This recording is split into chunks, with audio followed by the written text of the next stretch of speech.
नमस्कार, मैं नेहा और आप देख रहे हैं एसके लाइव। आपका समय, आपकी खबर।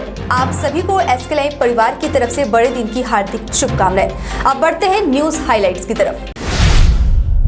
सिलीगुड़ी, जलपाईगुड़ी सहित विभिन्न जगहों में प्रभु ईसा मसीह का जन्मदिन मनाया गया।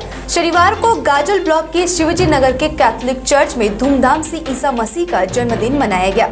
किसी ने केक काटा तो किसी ने फूल चढ़ाकर प्रभु को प्रणाम किया।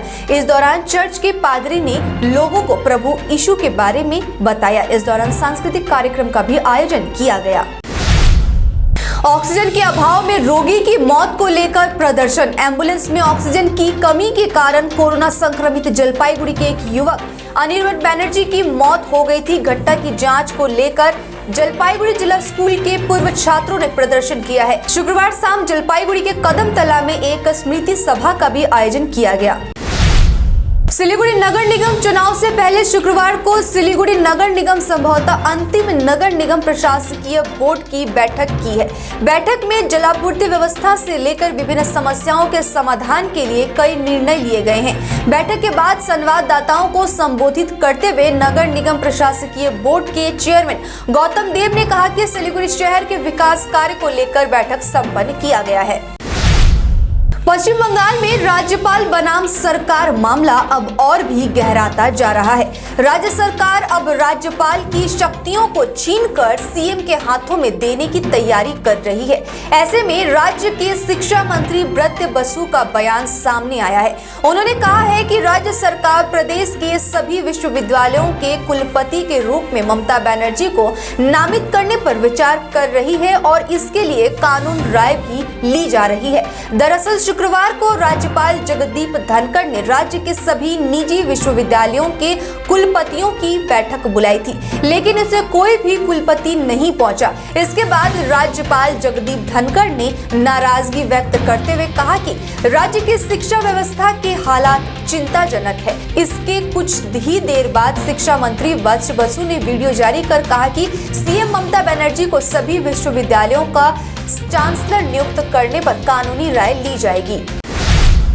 जलपाईगुड़ी के वार्ड नंबर 19 में खाद्य मेला का आयोजन किया गया। 4 दिवसीय इस खाद्य मेले में मूलतः खाद्य पदार्थों के स्टॉल लगाए गए हैं और शहर के लोग इसका भरपूर मजा ले रहे हैं। यहाँ लोगों की भारी भीड़ उमड़ रही है। अन्य वर्ष की तुलना में इस बार कोविड की स्थिति में काफी सुधार हुआ है, इसीलिए लोग थोड़े सहज हुए हैं और परिवार के साथ बाहर भी निकल रहे हैं। जानकारी के अनुसार मेले में पीठे की बनाई गई खाद्य सामग्री का भी भरमार है। सादा पीठा, नारियल का पीठा सहित अन्य पीठा भी उपलब्ध है। भारत में एक बार फिर कोरोना वायरस को लेकर सख्ती बढ़ती जा रही है। रात्रि कर्फ्यू समेत अन्य पाबंदियां लगाई जा रही है। कोरोना वायरस के नई वेरिएंट ने सबकी चिंता बढ़ाई है। देश में 415 से अधिक ओमिक्रॉन के मामले रिपोर्ट हो चुके हैं। वहीं कोरोना के कुल नए मामलों में भी उछाल देखा गया है। केंद्रीय स्वास्थ्य मंत्रालय के द्वारा शनिवार को जारी आंकड़ों के अनुसार एक दिन में 7,199 लोगों ने कोरोना वायरस संक्रमण के लिए सकारात्मक परीक्षा किया है। इसी के साथ भारत में कोविड-19 मामलों की कुल संख्या बढ़कर 3,47,79,815 हो गई है, जबकि सक्रिय मामलों में कमी आई है और ये अब 77,032 हो गए हैं। ओमिक्रॉन वेरिएंट भारत में तेजी से पैर पसार रहा है। केंद्रीय स्वास्थ्य मंत्रालय ने बताया कि 10 चिन्हित राज्यों में बहुअनुशासित केंद्रीय टीमों को तैनात करने का निर्णय लिया गया है। ये राज्य हैं जिनमें से ओमिक्रॉन और कोविड-19 के मामलों की संख्या बढ़ रही है या धीमी टीकाकरण गति देखने को मिल रही है। अब तक कोरोना वायरस संक्रमण के इस सबसे तेज फैलने वाले वेरिएंट के देश भर में 415 मामले आ चुके हैं। भारत में ओमिक्रॉन अब तक 17 राज्यों तक पहुंच गया है। महाराष्ट्र में 100 से ज्यादा मामले ओमिक्रॉन के सामने आ चुके हैं। वहीं दिल्ली में यह आंकड़ा 79 पहुंच गया है। स्वास्थ्य मंत्रालय के मुताबिक अब तक 115 लोग ओमिक्रॉन को मात भी दे चुके हैं। जम्मू कश्मीर के शोपियां में आतंकवादियों और सुरक्षा बलों के बीच शुरू हुई मुठभेड़ में 2 आतंकी मारे गए हैं। मौके से सुरक्षा बलों को हथियार मिले हैं। पुलिस अधिकारी ने बताया कि दोनों आतंकी संगठन जैश से जुड़े हुए हैं। सूत्रों ने बताया कि चौगाम में शनिवार सुबह हुई मुठभेड़ में लश्कर के 2 आतंकवादी मारे गए हैं। इस हादसे में पुलिस और सेना की संयुक्त टीम ने तरके इलाके की घेराबंदी और तलाशी अभियान शुरू किया। जैसे ही पुलिस की संयुक्त टीम संदिग्ध स्थान की तरफ गई, छिपे हुए आतंकवादियों ने फायरिंग करना शुरू कर दिया। इसके जवाब में सुरक्षा वालों ने 2 को मार गिराया। आज के न्यूज हाइलाइट्स में इतना ही। आगे तमाम खबरों और अपडेट्स के लिए देखते रहिए SK लाइव। धन्यवाद। Damro celebrates happiness with happy prices on all its furniture collection for Christmas and New Year. For more details, visit your nearest Damro showroom or damroindia.com.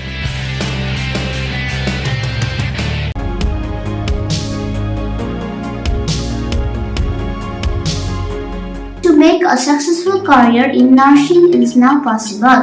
MedStudies is making this possible. I would like to tell all the students out there not to miss out such an great opportunity and enroll with MedStudies. Thank you.